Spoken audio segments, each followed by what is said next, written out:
Fundación Libertad y Desarrollo presenta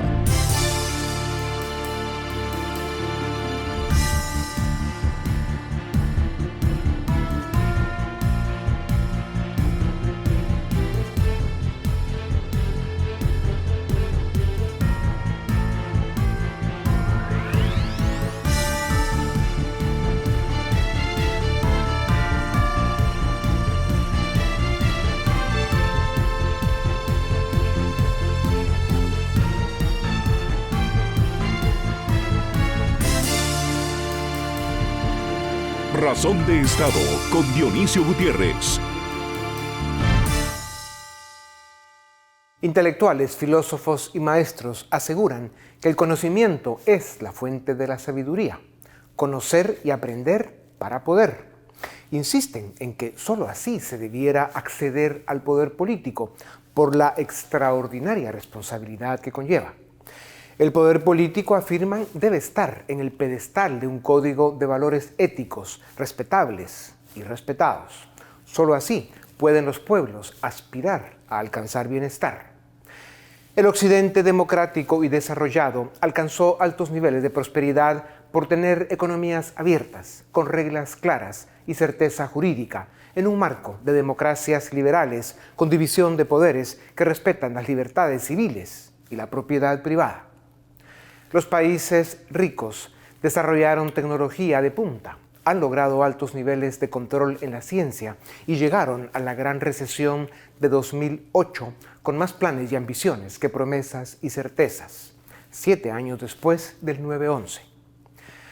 Lo que empezó a fallar desde aquella recesión y se hizo más evidente con la pandemia es que con la expansión de bienestar material en la última década del siglo XX y la primera del siglo XXI y la llegada de una nueva generación de ciudadanos distraídos y con frecuencia presuntuosos, se relajaron los valores y se perdió el concepto, el espíritu y la relación entre el trabajo, el esfuerzo y la recompensa.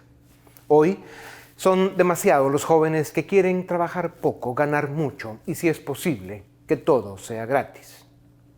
Es cierto que la era exponencial en la tecnología, la recesión de 2008, los rezagos en el sistema educativo planetario, la globalización y la pandemia han hecho más difícil que los jóvenes consigan buenos trabajos y han hecho más fácil que los viejos pierdan los suyos. Este es el mundo que estamos viviendo. Un mundo en el que están fallando dos factores fundamentales. El primero, la política.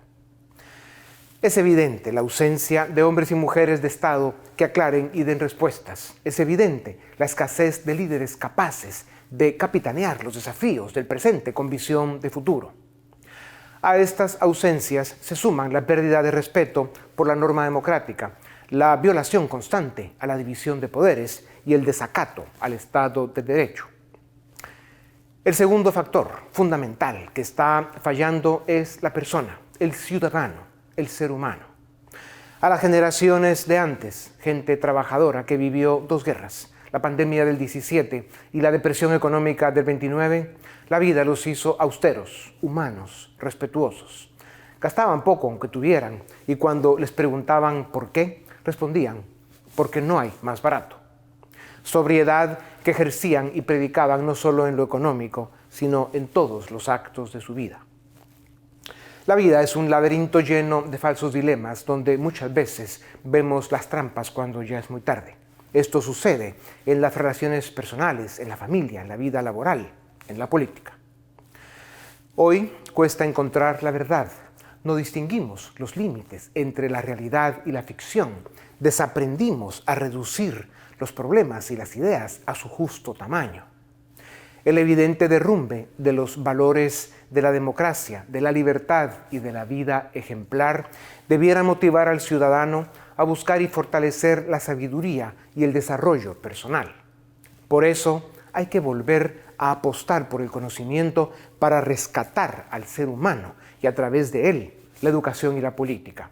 Debemos convertir esta misión en el desafío del siglo XXI, un desafío que tenga la fuerza espiritual para transformar la mente, para cambiar nuestra manera de pensar, de ver el mundo, la manera de resolver nuestros problemas, la forma de ayudar a los demás. un desafío que tenga como faro principal la defensa incontestable de nuestra libertad. Con un compromiso de honor por estas causas, rescatemos el propósito de la especie humana para el mundo de hoy.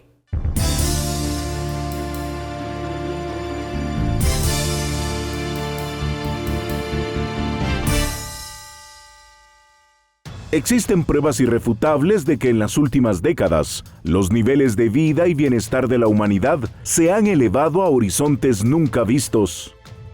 El doctor sueco Hans Rosling, en su famoso libro, Factfulness, nos refiere con datos estadísticos que desde mediados del siglo pasado hemos reducido la pobreza dramáticamente y que la mayoría de la población mundial hoy vive en países de ingresos medios.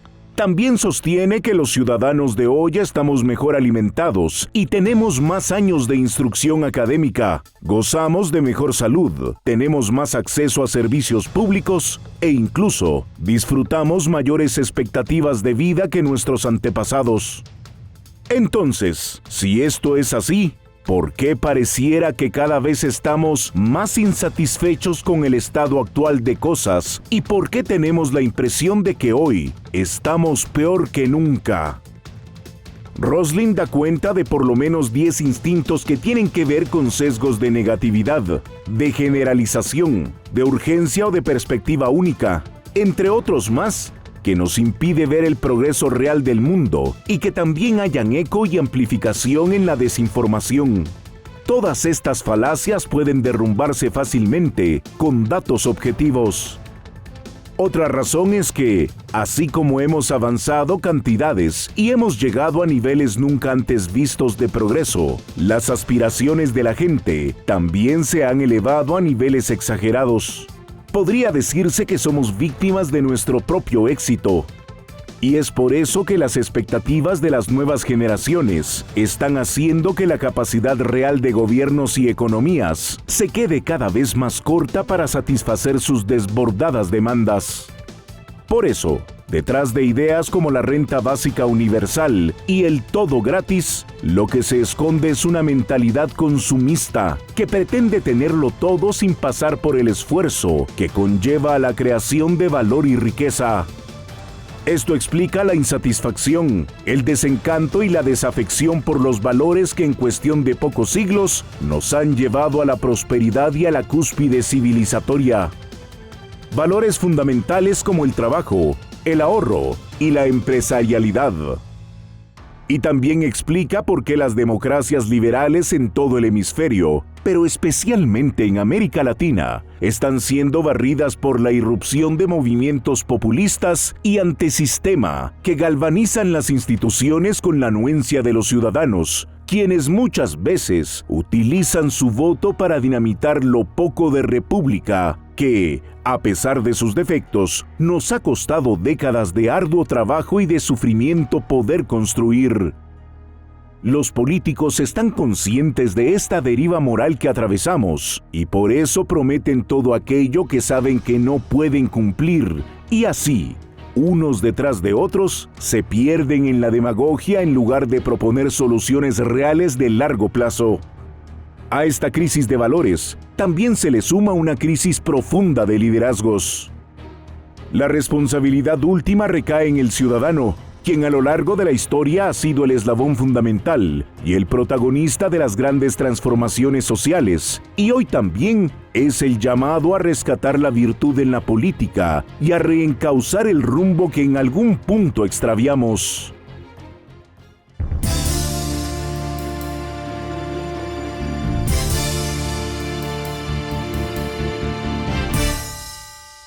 Bienvenidos a Razón de Estado. Hoy vamos a hablar sobre democracia, demografía y política. Y para eso tenemos a un panel de la casa.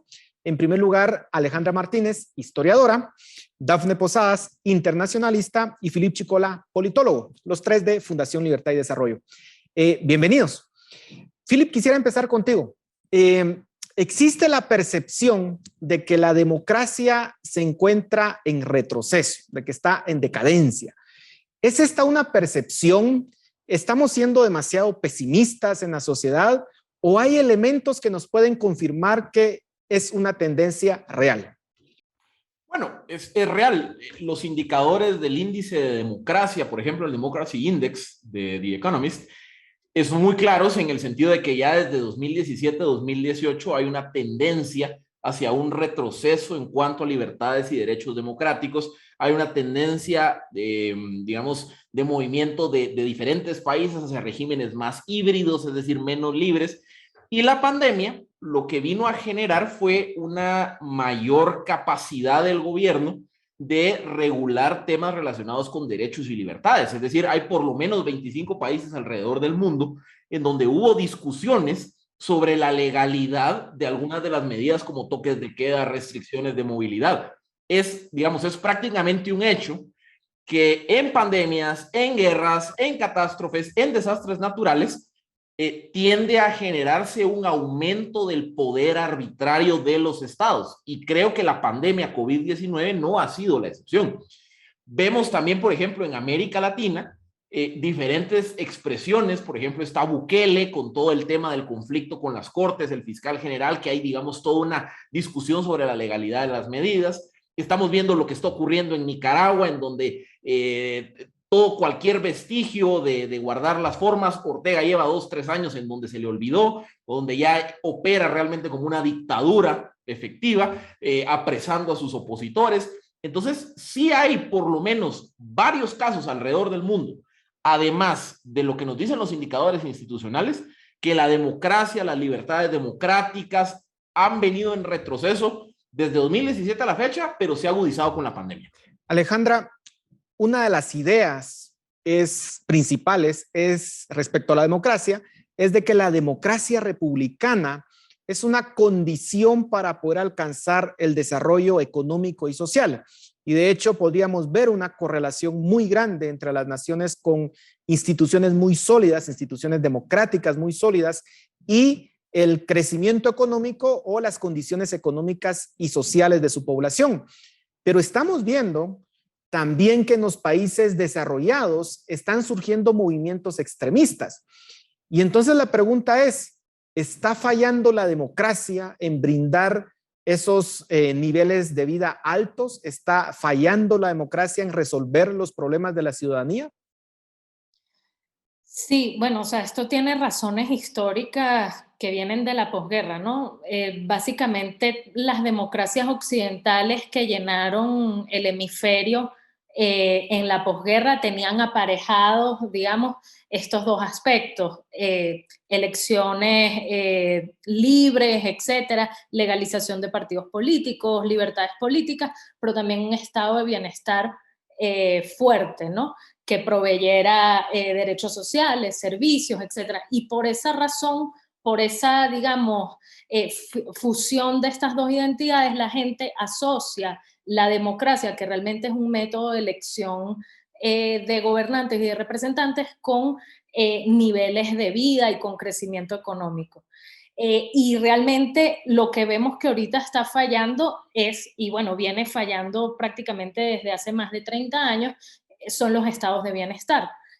Lo vemos en el mundo desarrollado, etcétera, y ante esas fallas de los estados de bienestar, la gente, digamos que con su voto atenta contra el sistema político que lo acompaña, y esa decadencia de los estados de bienestar también ha ido acompañada precisamente por este maridaje de una dispersión o de una atomización de los grandes pactos políticos que inauguraron regímenes democráticos, por ejemplo, en el caso de América Latina, la primera oleada, la tercera oleada dentro de la cual entra Guatemala y varios países de Centroamérica. Entonces, lo que estamos viendo realmente es una crisis de los estados de bienestar y de los pactos de gobernabilidad que de alguna forma le dieron tracción a una apertura democrática en los últimos 30 años. Yo decía en la introducción que íbamos a hablar también de demografía. Y en ese sentido, Dafne, claramente la mayor parte de la población hoy en el mundo tiene menos de 40 años. Y eso significa que o no vivieron o eran muy pequeños cuando existieron las dictaduras en el mundo, en los años 60, 70, principios de los 80, no vivieron obviamente el conflicto de la Guerra Fría. Estamos entonces ante, digamos, una generación que valora menos la democracia porque no ha visto de alguna forma la alternativa, que en este caso son regímenes totalitarios. ¿Crees que las nuevas generaciones necesitan refrescar un poco la historia? Gracias, Paul. Yo creo, me gustaría traer varios temas sobre la mesa que pudieran abonar a la discusión. En primer lugar, me gustaría hacer una acotación sobre lo que menciona Alejandra respecto a esas diferencias entre el sistema democrático y el estado de bienestar. Y si bien es cierto que en un nivel académico y en un nivel de discusión política se pueden hacer esas diferencias entre lo que es un estado de bienestar y una democracia, no podemos esperar que el ciudadano de a pie pueda hacer esas diferencias. El ciudadano de a pie percibe que la democracia es esa gran promesa de mejoramiento de su calidad de vida, de acceso a educación, de acceso a servicios básicos, y eso es la percepción que tiene el ciudadano común. Entonces, cuando la democracia falla, que según el último dato que presenta Latinobarómetro de 2018, el 60% dice no sentirse satisfecho con la democracia, y probablemente sucede por esa razón que hace Alejandra, ¿verdad? Que el estado de bienestar está fallando en proveer esos recursos para la población. Entonces, en este sentido, es muy importante recordar que esa promesa, a pesar de que muchos son más jóvenes y que no pueden hacer esas comparaciones, existe esa promesa de la democracia como un facilitador para un mejor acceso a calidad de vida. Si bien es cierto que no podemos hacer esas comparaciones las nuevas generaciones, me parece que también hay un tema de percepción y hay un tema de comparación y de expectativas. Las nuevas generaciones tienen acceso a redes sociales, tienen acceso a poder conocer cómo funcionan modelos más exitosos alrededor del mundo, y entonces no se comparan únicamente con sus vecinos regionales, sino que se comparan con países del primer mundo. Y cuando ven que en países del primer mundo las cosas funcionan bien y en países como los suyos no están funcionando tan bien, entonces buscan alguien que pueda dar respuesta a esas necesidades que ellos tienen, y a lo mejor por eso se decantan por una opción que no sea tan democrática, pero que ofrece ese paquete de mejoramiento para la calidad de vida que ellos tienen. A mí me parece que algo muy importante que hay que hacer para las nuevas generaciones, más allá de hacer esas comparaciones con el pasado, es recordar la importancia de los valores de la libertad, de la democracia, de la libertad de expresión, de la libertad de prensa, que son los valores que preservan en democracia, y mientras no entendamos esos valores, probablemente no vamos a querer mantenerlos y sostenerlos en el tiempo.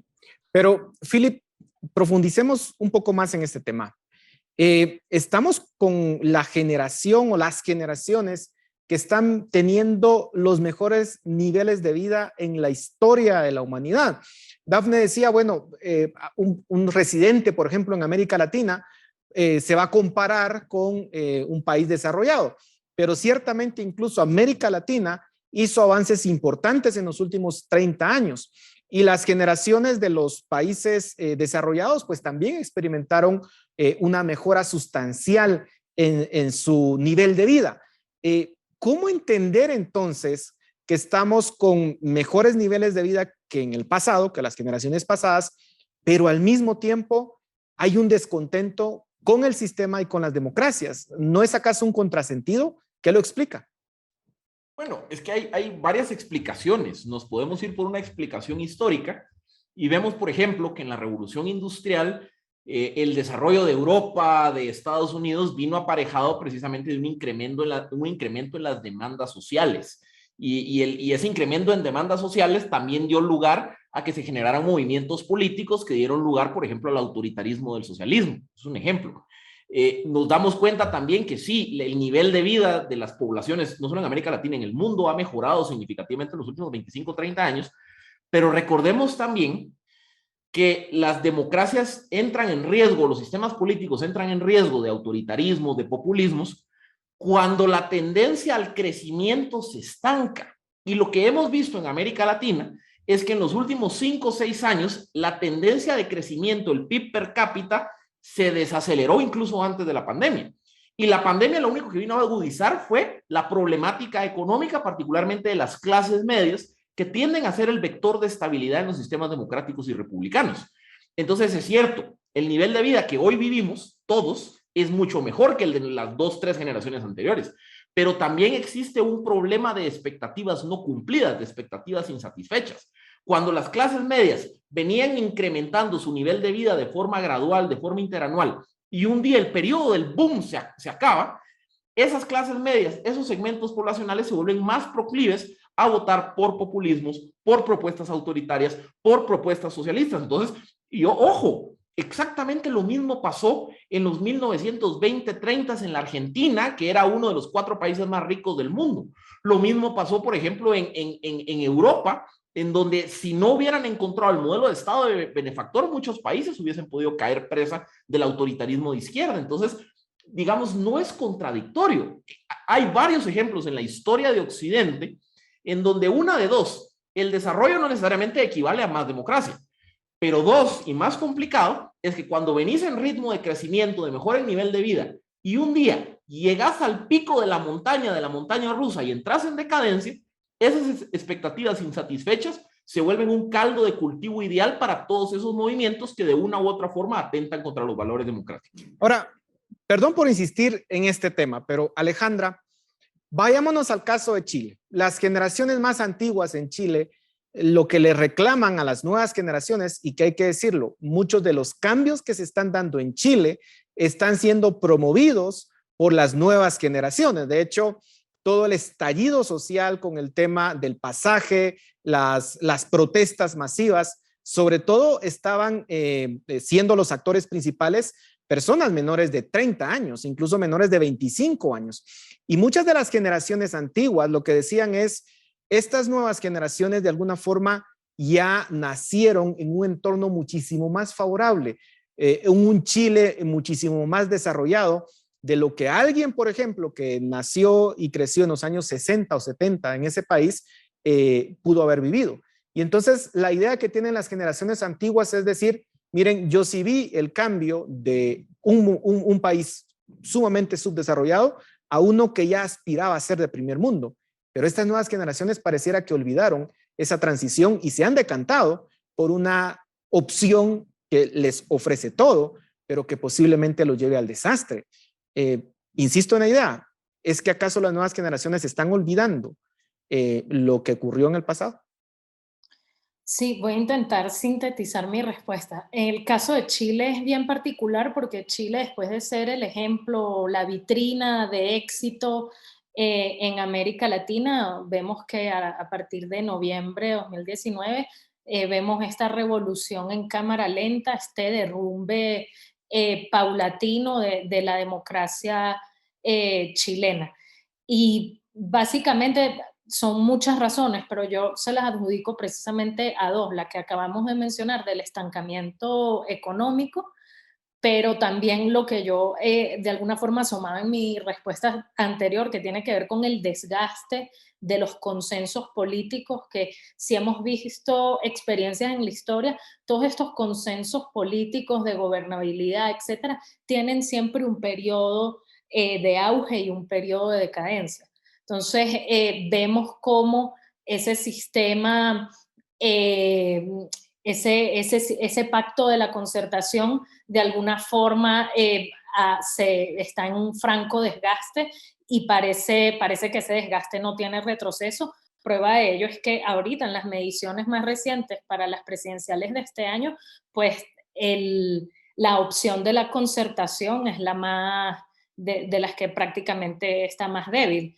Eso por un lado, pero en el resto de América Latina también vemos otro panorama, saliéndonos un poco del caso de Chile. O sea, de nuevo confundimos conceptos, confundimos democracia, que democracia es un tema de acceso pacífico al poder político, que fue lo que experimentamos hace 30 años con la llamada tercera oleada, pero otra cosa distinta es la construcción de instituciones y de burocracia, digamos, en un sentido académico, en un sentido weberiano, una burocracia funcional.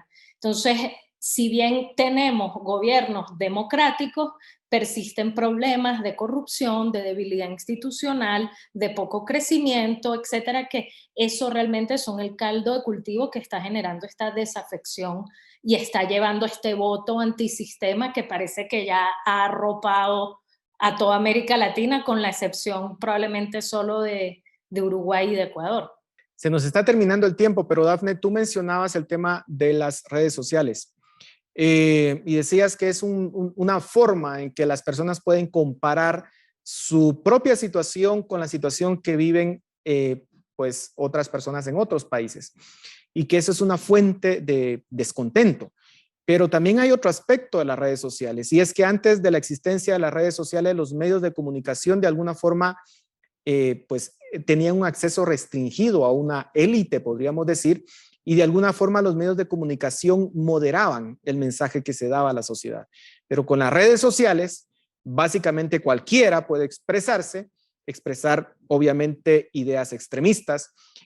¿Hasta qué punto esa apertura que hoy tenemos con las redes sociales también pareciera que está siendo la semilla de destrucción de nuestros sistemas democráticos republicanos? ¿Es así o no?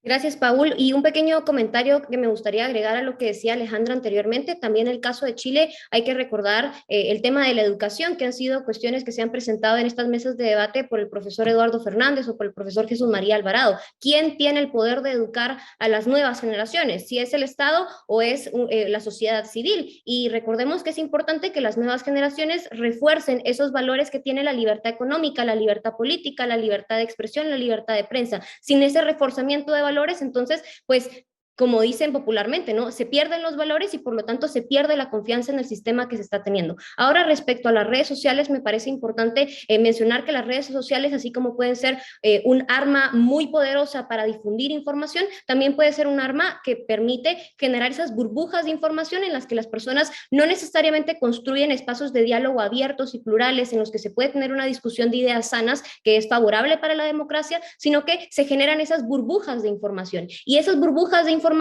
premian a los discursos extremistas, premian a aquel que pone un mensaje que es más extremo y que es más radical, y por lo tanto, en ese sentido, las redes sociales pueden resultar peligrosas. Sin embargo, a mí me parece que lo más importante es rescatar el valor que tiene el ciudadano, la información que necesita el ciudadano para ser un ciudadano presente, y que es el fundamento de las democracias, son los ciudadanos. Sin los ciudadanos presentes, sin ciudadanos que digan sí o que no a lo que está sucediendo en el mundo, entonces lo más probable es que el sistema democrático no va a tener éxito. Tenemos que tener ciudadanos presentes en América Latina. Nos queda 45 segundos exactos para que cada uno pueda dar su visión de qué esperan que suceda con la democracia en la próxima década. Philip, empezamos contigo. Sabemos que te gusta hablar mucho, pero 15 segundos. Rapidito, miren, la democracia es el único sistema que se puede acabar a sí mismo. Democráticamente yo puedo votar por acabar la democracia. Eso es un debate a lo largo de la historia de la democracia. ¿Qué creo que va a pasar? Estamos ante una década que creo que el péndulo del autoritarismo, de los movimientos antidemocráticos van a tomar tracción. Pero ojo, la historia de los últimos 50 años es que esto es un péndulo. Tenemos momentos de mucha democracia, momentos antidemocráticos. Tuvimos un periodo de 10 años de un incremento en la democracia. Creo que el péndulo viene de vuelta y eso vamos a vivir la siguiente década. Perfecto. Alejandra. Sí, muy breve. No debemos confundir democracia con construcción de instituciones. Dafne, terminamos contigo. La democracia es el sistema que permite preservar la libertad individual y por lo tanto es un sistema que es deseable que se preserve en el tiempo. Bueno, muchísimas gracias a los tres. Seguimos con Razón de Estado.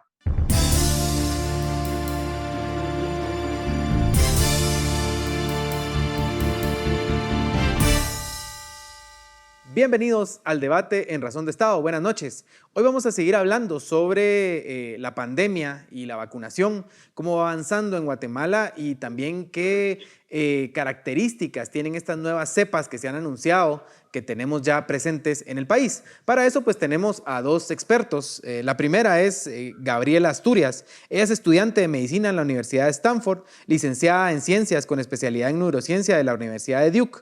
Gabriela comenzó su carrera científica a los 14 años, ha creado y participa en muchos proyectos que tienen el objetivo de mejorar el acceso equitativo a la salud a través de la educación y la tecnología, como el proyecto Alma Guatemala, que seguramente ustedes han visto, que está ayudando a muchas personas a recibir información confiable sobre la pandemia y la vacunación en Guatemala.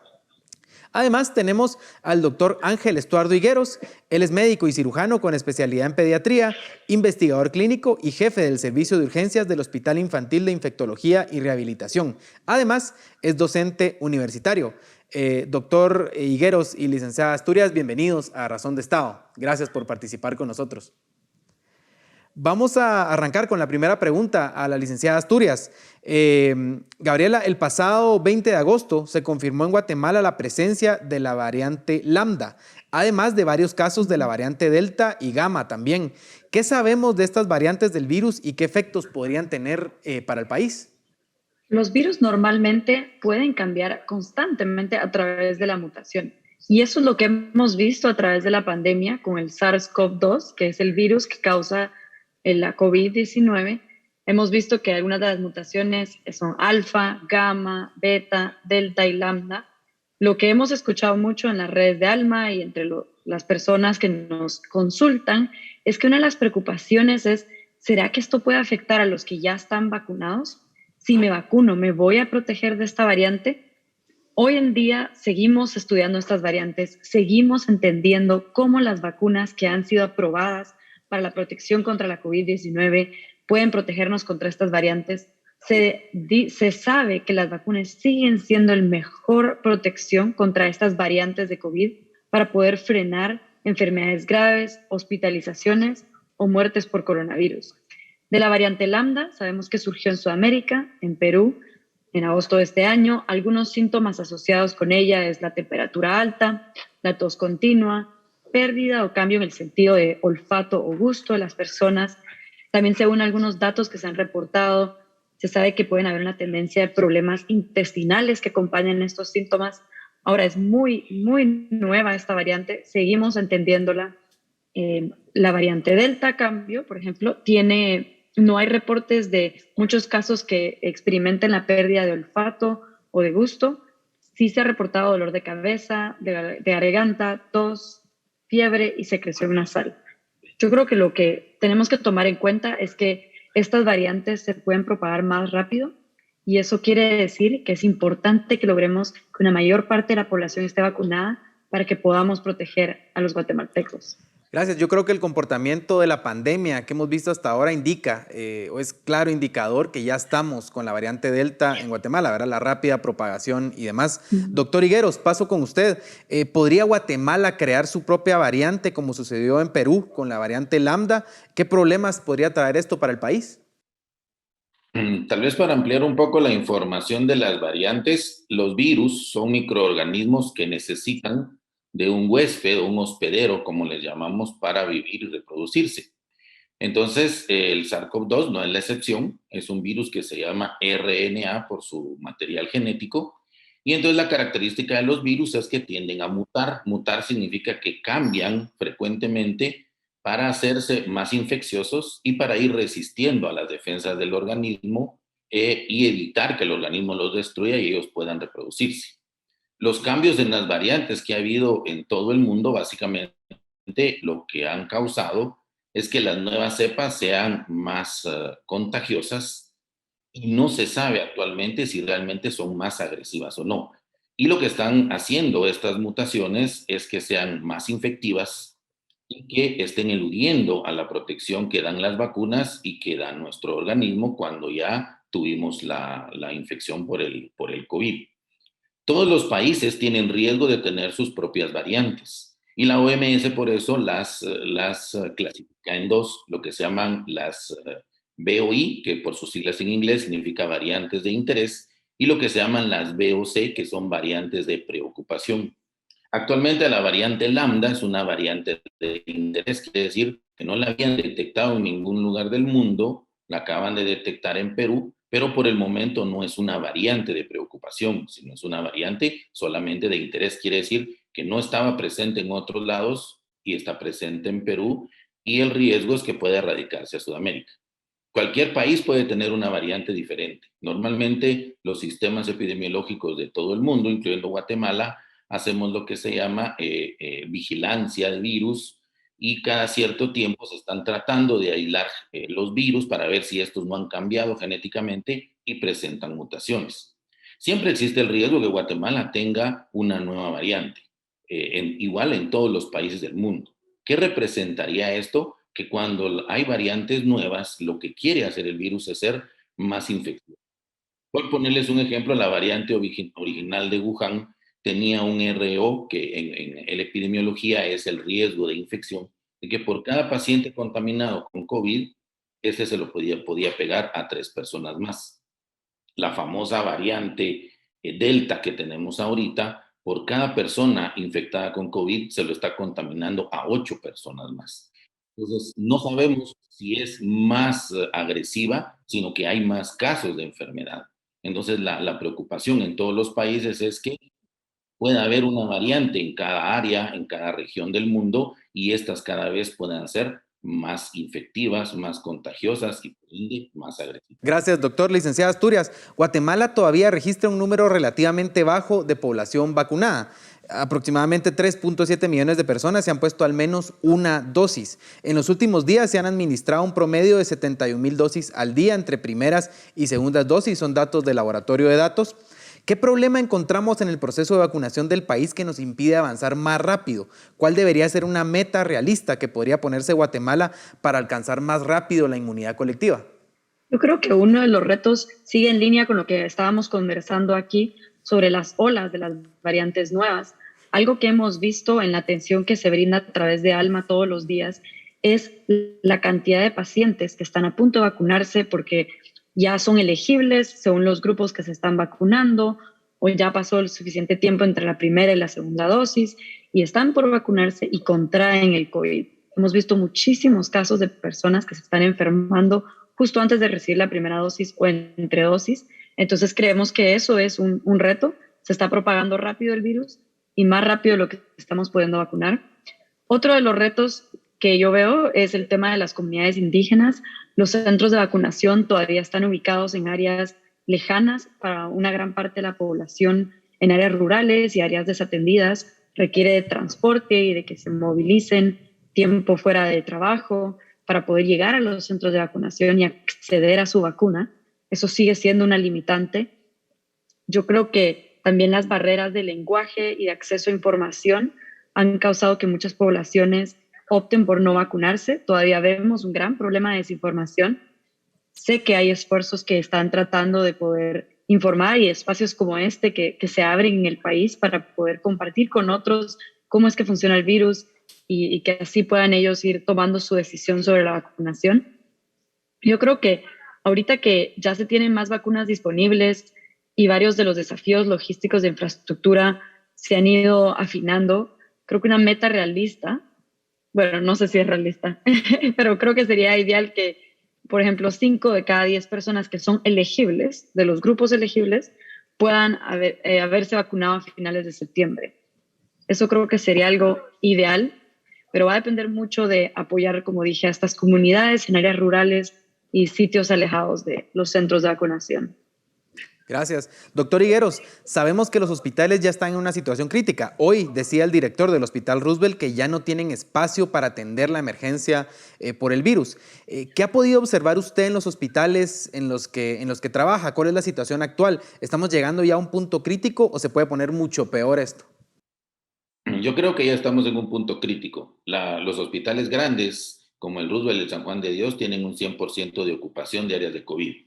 Los hospitales específicos para COVID, como Villanueva y el Parque de la Industria, tienen más del 100% de ocupación para pacientes. Y algunos hospitales, como el Pedro de Betancur, el día de ayer hizo un comunicado donde el área de COVID la tienen desbordada. Como esta variante es más infecciosa, lo que estamos viendo es que se están enfermando grupos familiares completos. Quiere decir, en las olas anteriores se enfermaba 1 o 2 personas del núcleo familiar. Actualmente se están enfermando casi todos. Los hospitales están desbordados, ya no hay espacio para más pacientes y creo que ningún sistema de salud del mundo está preparado para esto. Nosotros tuvimos tiempo para prepararnos un poco más, pero lamentablemente se ha sobrepasado la capacidad de atención. Los hospitales están llenos, no hay espacio, incluso muchos sanatorios privados están llenos de áreas de COVID y en el hospital donde yo trabajo, que no teníamos niños con COVID, ya estamos teniendo. No a un grado de desbordamiento, pero ya tenemos casos de COVID en niños cuando antes teníamos. Entonces, el mensaje a la población es que se cuide, que evite reuniones familiares, que evite reuniones sociales, porque ahí es donde están los focos de contaminación y los hospitales ya no dan abasto con los pacientes que les están llegando. Y a eso voy con la siguiente pregunta, licenciada Asturias. Algunas proyecciones hablan que Guatemala va a llegar a 20,000 muertes por COVID en octubre, duplicando el dato de 10,000 que teníamos en marzo, y que estaremos en un promedio de casos al día mucho más alto que el que tenemos actualmente, de casi 5,000 diarios. ¿Qué posibles salidas tendría Guatemala para aliviar esta situación? ¿Hay algo que podamos hacer para evitar caer en una situación mucho más grave? Concuerdo con el doctor Higueros que hay que recordarnos otra vez de las medidas de precaución que estábamos siguiendo al inicio de la pandemia. Evitar reuniones sociales, evitar salir de casa cuando no es esencial. Yo creo que, como él decía, estas variantes son más contagiosas. Se están viendo varios familiares contagiados y ahora se suma que hay más casos pediátricos. Entonces, no solo es evitar salir de casa y de cuidarse del contagio por otras personas, pero también en la misma casa, cuando vemos que algún familiar empieza a desarrollar esos síntomas que ya conocemos, porque hemos venido escuchando este tipo de síntomas por todo este año, recordarnos que puede ser COVID y que al momento de que uno de nuestros familiares empiece a manifestar algún síntoma, que esa persona, a la medida que sea posible, claro, se aísle de los demás para evitar esa propagación del virus entre familias. Yo creo que a veces es difícil porque no siempre se empieza con un síntoma y uno puede ser asintomático, pero a la medida de que podamos ir identificando esto y prevenir exponernos al virus, es muy importante para poder reducir el contagio. Lo otro es estar muy atentos a nuestro turno de vacunación, qué grupos ya están aprobados para recibir su vacuna, estar al día, estar registrados, dar seguimiento. Y yo creo que eso es muy importante porque entre más personas nos vacunemos, más vamos a poder proteger los unos a los otros contra la infección del COVID. Gracias, Gabriela. Importante dato ese. Recuerden que ya está abierta la fase de vacunación para mayores de 25 años, así que ya se pueden inscribir muchas más personas. Doctor Higueros, hablemos un poco sobre las vacunas. Sabemos que Pfizer ya recibió la aprobación oficial y con esto deja de ser una vacuna experimental. ¿Esto qué significa, doctor? ¿Son estas buenas noticias para el mundo? Yo creo que son más buenas noticias para los escépticos que para el mundo. Para el mundo siempre han sido buenas noticias las vacunas. Y quitemos el término vacuna experimental. Las vacunas, lo único que pasó en esta situación del COVID es que recibieron una aprobación de emergencia. Una aprobación de emergencia es que todos los procesos que antes se daban por partes o separados, ahora se dieron en conjunto. Y ahora con la aprobación oficial de Pfizer significa que la vacuna ya no recibió una autorización de emergencia, sino recibió una autorización normal con todos los requisitos y todos los protocolos que se necesitan para dicha aprobación. Esto lo único que confirma es que las vacunas son efectivas, que las vacunas son eficientes y que las vacunas son seguras.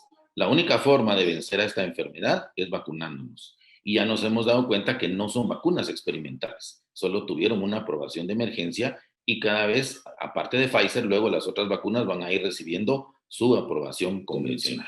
Y eso es excelente noticia. Además, ya en Guatemala contamos con un lote de Pfizer gracias a una donación del gobierno de los Estados Unidos. Licenciada Asturias, tenemos un problema de gente que todavía desconfía de las vacunas. En Guatemala es un tema bastante común. ¿Qué podemos decirles desde estos espacios para animarles a vacunarse y darles seguridad sobre las vacunas? ¿Qué puede hacer el gobierno para animar a la gente a vacunarse ahora que tenemos, digamos, disponibilidad de vacunas? Con el equipo de ALMA y el esfuerzo de vacunasgt.com hemos identificado varios retos a la comunicación de la vacunación. Y lo vemos a través de todas las preguntas que nos entran literalmente cada minuto, todos los días. Hemos visto que hay muchísima incertidumbre con las variantes y me encanta que tuvimos el espacio para platicarlo hoy, aunque sea brevemente. También uno de los retos es que la información y evidencia científica cambia constantemente. Salen nuevas noticias, esto causa confusión y no saben cómo interpretarlo. También hemos visto que hay barreras de lenguaje que se enfrentan en el país y a veces no se tiene acceso a toda la información saliente.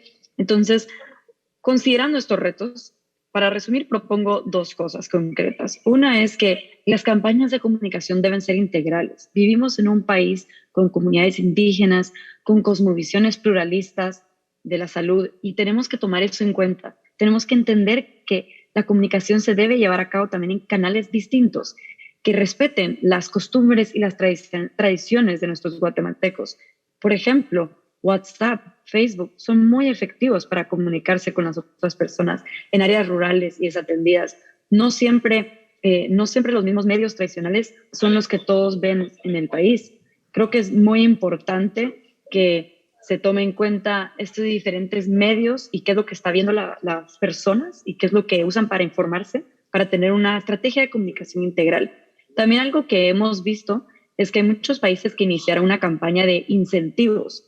Por ejemplo, empresas, organizaciones que ofrecen ciertos incentivos para que las personas se vacunen. Hemos visto un poco de estas promociones en Guatemala y las hemos estado anunciando también, pero creo que puede ser una oportunidad para que comercios locales puedan promover también el trabajo que hacen para la reactivación económica del país y al mismo tiempo ofrecer incentivos para las personas a vacunarse. Gracias, nos queda poco menos de un minuto, pero doctor Higueros, se dice que el COVID se está convirtiendo ya en una enfermedad endémica y que no desaparecerá. ¿Vamos a tener que convivir con este virus para siempre? ¿Cómo cree usted que será esta nueva normalidad en un mundo con un virus con las características del COVID-19? Algunos expertos dicen que no hay epidemias que duren más de 2 años, según la historia. Pero los virus, después de pasar su etapa de epidemia, se quedan endémicos, quiere decir que quedan circulando todo el tiempo. Yo creo que sí vamos a tener que aprender a vivir con este virus, a vacunarnos probablemente anual y a tener ciertas medidas de protección en momentos determinados.